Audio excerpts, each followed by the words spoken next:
doors to underserved populations of English learners in Egypt. And as you all know, if you've read the blurb on it, it's about people who are visually impaired, blind, and refugees. Now, there's no particular connection between visually impaired and refugees, but they are two populations that are critically underserved, and we're going to hear from some experts in these fields who are actually working. In this case, Magid, Dr. Magid here is himself a professor and visually impaired, and Gabriel, who has had a lot of experience working hands-on with different people who are either visually impaired or working with other visually impaired people. The panelist, Abdulghani Barakat, had to apologize for he's working at the ILO. He is a blind graduate student here at AUC, and he apologized last night that he has a delegation from Geneva that's coming and he has to be at work. So he apologized, he's not going to be able to participate. But I'd like to first introduce Dr. Magid Rushdi.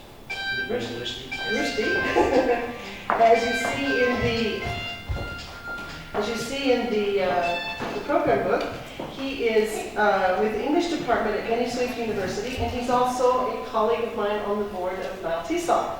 And actually, this whole idea originated from a suggestion that he brought to the board, and we wanted to open the topic of underserved populations to a wider audience. So I'm going to let him lead off, and then I'll introduce the other panelists when it comes their turn to speak. So. Okay. Thank you very much. Good morning, everybody. And it's a pleasure being here.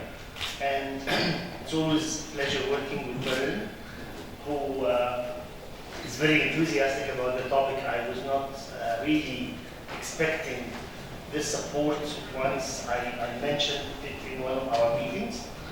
But let me go directly into the topic we have for today because of time constraints, and for my part, I'm responsible for talking about the underserved people, I mean the blind and visually impaired in our national Egyptian universities.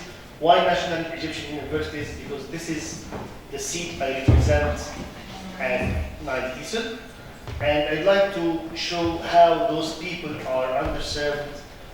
In other words, they don't get the attention needed, although much can be done, not necessarily with the high cost. I'm limiting myself for the sake of clarity and conciseness to a number of questions. To bring things to focus, I decided to put the main points into the form of questions to be touched upon here so that they will be elaborated on this. Well, the first thing I need to talk to you about is the fact that those people, the current state of those people in our national universities is that they fall into two categories actually. We have two kinds of students who are blind and visually impaired. Those who study other disciplines such as Arabic, philosophy, whatever discipline, and in this case, we have an EAP course, an English for academic purposes course in their syllabus. The second, and these are the majority of the students, by the way. The minority, or we have quite a few people studying English. They are English majors, studying English literature and language and linguistics and all of that. The problems may not be exactly the same for both kinds of students, but what is really common is that they attend regular classes, they are integrated, which is fine, which is actually what is recommended these days, integration rather than separation. But they are integrated in a situation where the instructor, whether he's a professor, a lecturer, or whatever, is not equipped with the methodology. And that's why I added another question about the methodology and testing.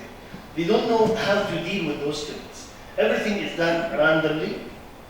Every teacher is trying to help, but his help is not actually, his or her help is not systematic. In other words, it's not based on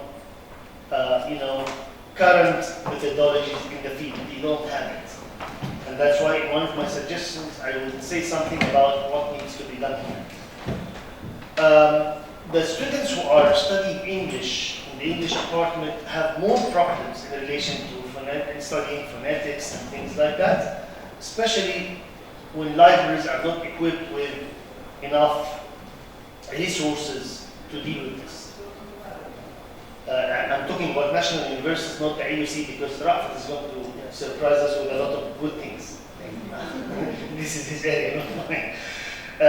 Again, in relation to methodology and testing, testing is done, again, not in a systematic way in Egyptian universities. Some universities test students orally, others bring someone to write down whatever they dictate, which means that it's not fair. For example, if you are testing a student on writing a composition, I don't know how to be such a thing could be examined orally, for example. Testing is only, systematic, not in Egyptian universities, but when such students are applying for scholarships abroad, or they are traveling on a mission or something, and they have to take the TOEFL or the IELTS test. In these two cases, there are standard regulations, and they are put on the, you can find them on the internet websites for such, the ETS or the British Council or whatever. For people who take other international tests like the TKT, for example, surprisingly, only one blind student in the world has taken the TKT, and when he took it, it was everybody was surprised that they don't have regulations, and they started to set the regulations at that time, and it was a difficult situation. Put that one. You know the answer. Okay. The British people here in Egypt, again, know about this, and they were part of it, and they played a very important and productive role in this. So testing is one of the underdeveloped areas in methodology, but I was surprised and learned as well that dear Rafat has done wonderful work, and we need to read it actually. Surprisingly, those students are not helpless. Most of them use computers. That's why if you look at my third question, which is about social networking technology, they use scanners. Most of them have accounts on Facebook and Skype, and they talk on Skype. And I personally had a suggestion one day of initiating a course, an English language course for students using technology such as Skype, but I actually lacked the resources to do it. We needed a sponsor and things like that. So the idea of having courses, again, not for those students, but to integrate them with other students via Skype and Facebook and other things that they use as effectively as any other person. They can even upload pictures and things like that. People would never believe that the people on the other side of the computer is blind unless they know him personally, or unless they spelled out the secrets.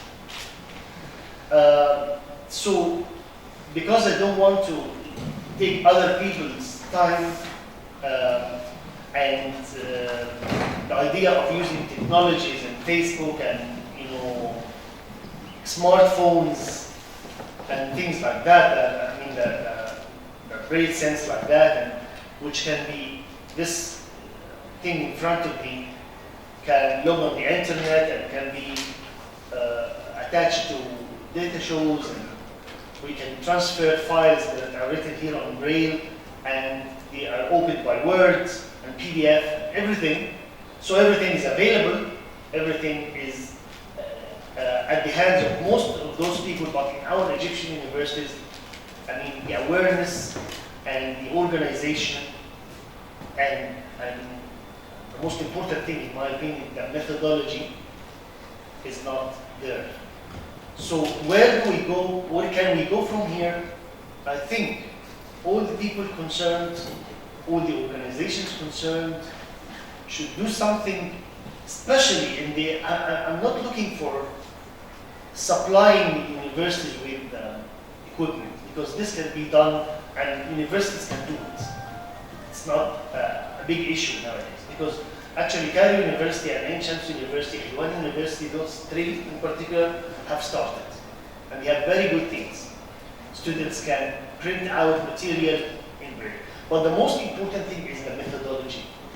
I mean, for example, people who take the felt, the fundamentals of English language teaching, and other similar courses like the CELTA and all the other prestigious diplomas and certificates here, why not add a little component telling the teachers that you might one day have in your class, in your regular class, people who need not much attention, but just organized attention. I mean, things that are regulated based on criteria, rather than left for trial and error, as what actually happens here in Egypt.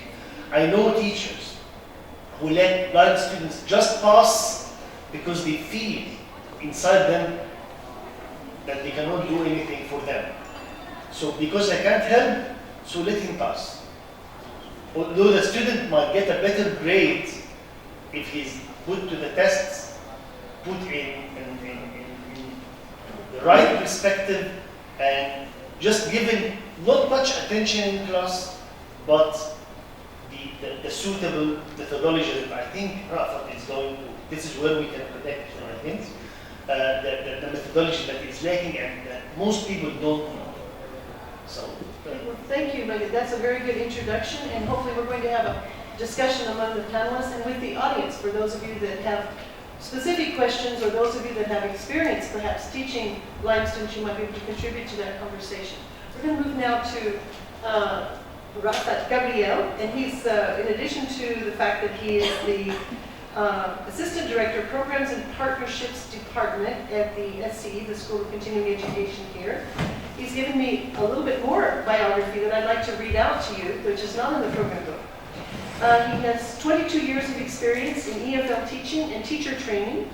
He's currently doing his Doctorate of Education at Aspen University in Colorado. And he earned his MA in TEFL in 2009, when it was still TEFL, not TESOL, here at AUC. And within the context of today's discussion, in 2012, he published an article in the TESOL affiliate news, which was called A Unique ESL Experience. And you're going to be talking about that, right? And then he's also authored a book entitled Teaching English Effectively to Blind Learners, which was published in 2013 by Lambert Publisher. And he's given several presentations on this topic at TESOL International Conventions in the United States, in Philadelphia, Dallas, and last year in Portland.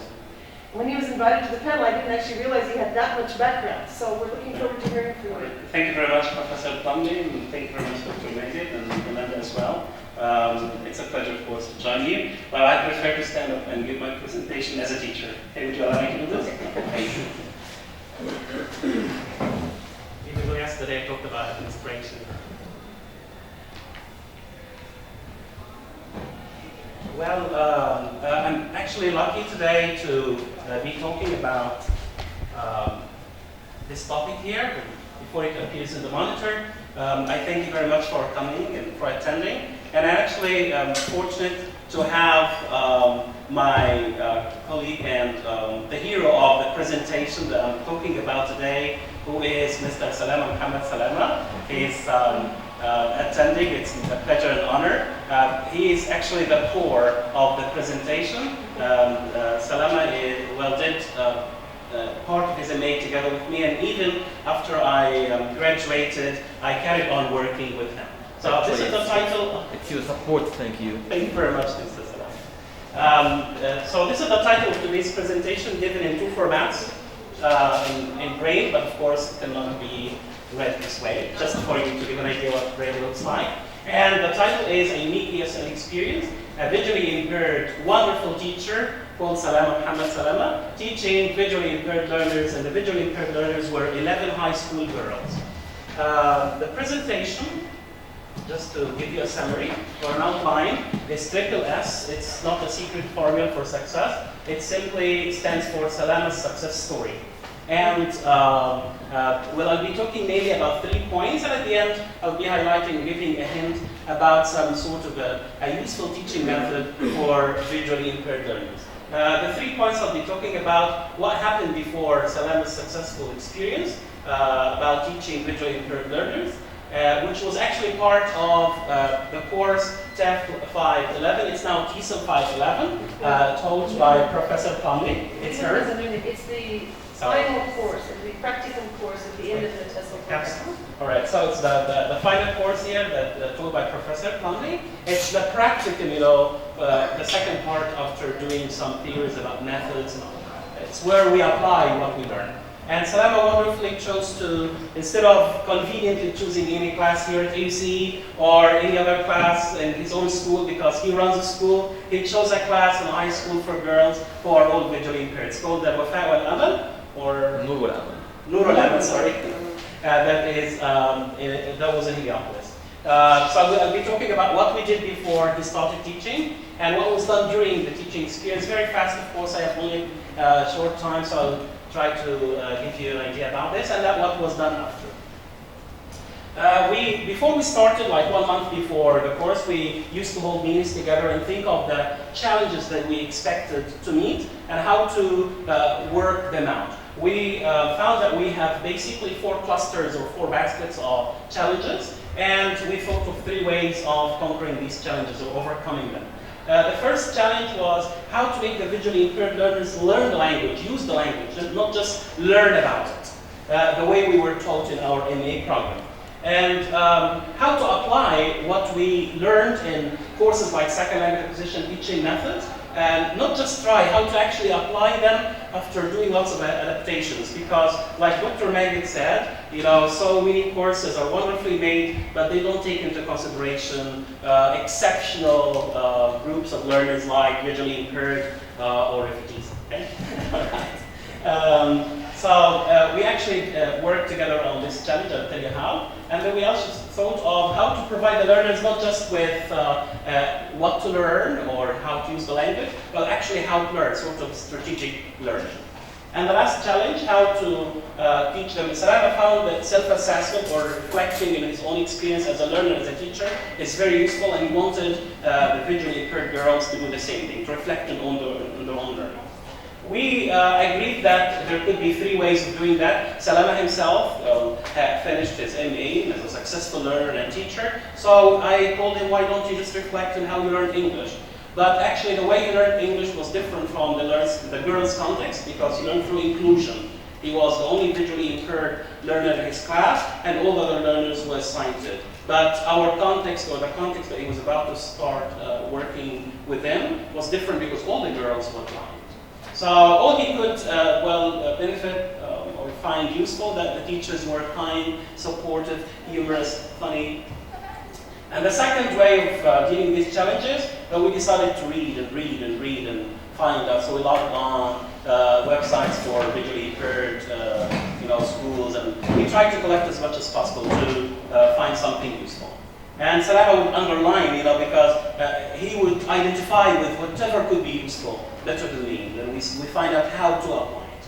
And the last thing, Salama decided to observe the other teachers in that school to find out what the best practices or anything that could be and that he could improve. So after our readings, we discovered so many things. I don't want to elaborate on all this and just tell you very quickly. We discovered that no sight, no problem, because people never ask you, do you see English? They ask you, do you use English, do you speak English? So there's no problem. The second discovery, we discovered that we have to do a lot of accommodation. We have to memorize, and we know everywhere in the class we were about to teach in, the learners, the layout and everything. In the activities, we have to just adapt them or create them from scratch to suit the learner's needs. And never too easy, of course. We have to be creative. And we have to take advantage of what visually impaired learners can do and not just focus on what they cannot do. Let's forget about Salama himself. And while I was talking to him, he would tell me, please don't try to avoid words like see or watch, because we do see and watch in different ways. So you don't have to navigate around these expressions. So we focused on what these learners can do. They can think, they can move, they can do everything that we actually cannot do. The only thing they cannot do is just to see with their eyes, but they see you in other methods. And we have to study the place where we're about to teach and know about the equipment and any sort of facility found there. And we have to keep them moving. I mean, not all the time, but meaningfully move. Visually impaired people or exceptional learners have their eyes closed. So if the lesson is boring and it's all lecturing, we're not sure if they're awake or not. So we have to make sure that they move about. And, you know, like vocabulary lessons, one of the activities we designed, like we put them in braille sheets, you know, the words and the definitions, we jumble them together. We give one group just the words and then the others the definitions. So they move about and talk to each other. To have, it's the word that you have this or that, so they match, you know, in order to make sure that they actually involved and excited. And they love that.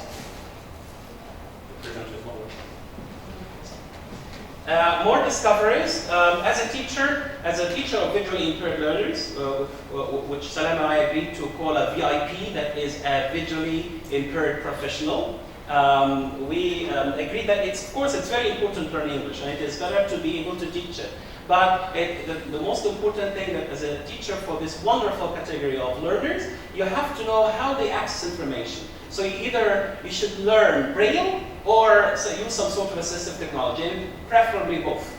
But you should not actually, they access information through Braille, so you have to realize how this Braille thing is like. Or if there's assistive technology, you have to feel by yourself what it is, that the method that you use to channel or to reach information. Other discoveries like studying methods and theories. You have to spell out everything. For example, you can see on top of every slide I have a number here. So at the beginning of each slide I should say slide 1, slide 2, slide 4. Salama came up with wonderful ideas like using whistles, or using sort of a horn, like for example, as a signal for his coming into the class, he would just say, or whistle twice or 3 times. For keeping quiet, he would use some sort of other signaling or coding in order to, because you have to communicate with them in the way they access information through audio methods. The most important thing that while you're preparing the lesson, I would say that you need to close your eyes and just visualize how visually impaired learners visualize things. Okay? That was these were the results of reading. Salama observed 3 teachers for 10 hours, and he jotted down some information. To sum it up, the good things that he noticed, that there was a good relationship between the learners and the teacher, that's rapport, and the teachers are funny. However, he observed a number of negative points. The teachers, unfortunately, try to simplify. Like Dr. Megat said, that if they can't help, so they just let them pass. So most of the exercises were built around the lower order thinking skills, just knowledge. They would never ask them to evaluate or synthesize, because unfortunately they underestimated their capabilities. And visually impaired people are actually exceptional and talented. So that was something that Salam developed in his own teaching. Unfortunately, even though there were like 11 girls in the class and there were 11 computer sets, all the sets were covered with bed sheets, and they were not used at all. So there was technology, but it was not used. And the teacher, was talking all the time. That Salama labeled this as TTTM triple T, which is terribly too much teacher talking time. And he tried to avoid that. He noticed that the girls were all static or moving. Excessive use of L1, they're talking about English but not talking in English, or even empowering the learners or enabling them to use English. No work, no growth work, and a lot of error correction, and the feedback styles were not appropriate or even motivating. So together, when Salama taught in 511, we sent together a lot of preparation. We included a lot of audio files in preparing the presentation and dealing with grammar-like articles here. We downloaded, like Dr. Megan said, it's not about materials. There are like audio dictionaries online that you can download sound files and So many wonderful resources that you can depend on. But it's not about that, it's about the method. It's about teaching itself. You have to be motivated and you have to like what you're doing. So he used here in this activity, which is called What Noise Is That, audio files to present vocabulary and at the same time to deal with grammar, like we would say a plane, a radio, a computer that's at, other contexts we use, for example, an apple. And he would praise the learners because they have limited time. But anyway, he used technology very well. Another activity that he used, he said that why not use other senses, even though it cost him some money, but he got a watermelon and an egg and some orange juice and an onion and a banana, just again meaningfully. He would again teach articles that say, for example, an onion, an orange if it's just a real orange. And he would teach words like round, soft, sweet, words related to these things. You know, he used the sense of smelling. He